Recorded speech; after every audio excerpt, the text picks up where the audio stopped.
This is Ramu. Welcome back to informal in design. நம்ம இன்றைக்கி என்ன பார்க்க போகிறோம்னு கேட்டிங்கன்னா லோகோ டிசைனிங்கில் முக்கியமான 4 ஸ்டெப்ஸ் எப்போவுமே மறக்கக்கூடாது. சிம்பிளாக அதை சொல்கிறேன், அதை மட்டும் நோட் பண்ணி வச்சுக்கோங்க. அண்ட் இதோட ஒவ்வொரு ஸ்டெப்பையும் டீட்டெயிலாக இன்னும் ஃபியூச்சரில் பார்ப்போம். First step start with black and white. எந்த லோகோ டிசைன் பண்ணிங்கனாலும் சரி, பிளாக் அண்ட் ஒயிட்டில் டிசைன் பண்ணுங்கள். ஏன் பிளாக் அண்ட் ஒயிட்னு சொல்கிறேன்னு கேட்டிங்கன்னா, இப்போ அது கலர்ஸ் எல்லாம் கொடுத்துட்டிங்கன்னா உங்களால் அது எப்படி இருக்குது என்ன ஏதுன்னு அசம்ஷன் பண்ண முடியாது.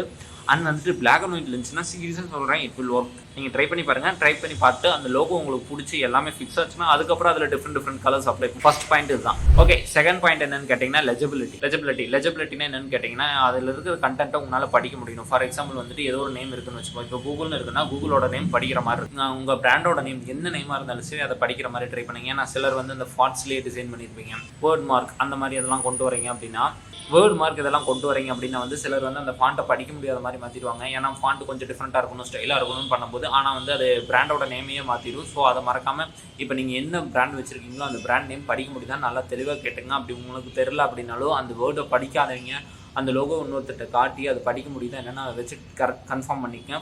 ரெண்டாவது முக்கியமான பாயிண்ட். அடுத்தது மூணாவது பாயிண்ட் வெரி இம்பார்ட்டன்ட். சிம்பிளாக இருக்கணும்.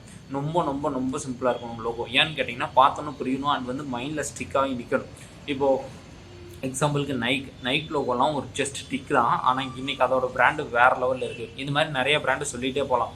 பெரிய பிராண்ட்ஸ் யாருமே டார்கெட் எடுத்துக்கலாம், ஒரு 4 சர்க்கிள் தான் இருக்கும். ஆண்ட்ராய்டு எடுத்துக்கலாம். இந்த மாதிரி சிம்பிளாக இருக்கணும். ஆனால் மைண்டில் ஸ்டிக் ஆகிற மாதிரி யோசிச்சுங்க. அதுதான் சிம்பிளிசிட்டி. நாலாவது முக்கியமான பாயிண்ட் ரிசர்ச். ஏன்னு கேட்டிங்கன்னா, இப்போ நீங்கள் லோகோ ஒரு பிராண்டு கிரியேட் பண்ணுறீங்க அப்படின்னா அந்த பிராண்டோட வேல்யூ என்ன, அது எதுக்காக இருக்க போகுது, அது ரிலேட்டடாகவும் கொஞ்சம் ரிசர்ச் பண்ணிங்கன்னா லோகோஸ் அந்த ரிலேட்டடாக சில டைம் காட்ட முடியும். வேர்ட் மார்க்லேயே கொண்டுட்டு போகிறனாலும் கொண்டுலாம், இல்லை அப்ஸ்ட்ராக்டில் கொண்டுட்டு போகிறனாலும் கொண்டுட்டு போகலாம்.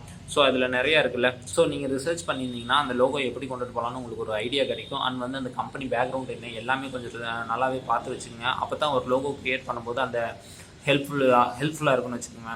அது எந்த அளவுக்கு நீங்கள் கொண்டுட்டு போகிறீங்களோ அந்த அளவுக்கு அந்த லோகோ நல்லாயிருக்கும். ஸோ இந்த 4 பாயிண்ட்டை கண்டிப்பாக ஃபாலோ பண்ணுங்கள். இந்த 4 பாயிண்ட்டை ஒவ்வொன்றையும் டீப்பாக எக்ஸ்பிளைன் பண்ணுறேன். லோகோ எல்லாருமே க்ரியேட் பண்ணலாம், பிரச்சனை இல்லை. அண்ட் இன்றைக்கி மோஸ்ட் ஆஃப் த டைம் எல்லா லோகோவும் டிஃப்ரெண்ட்டாக இருக்குது.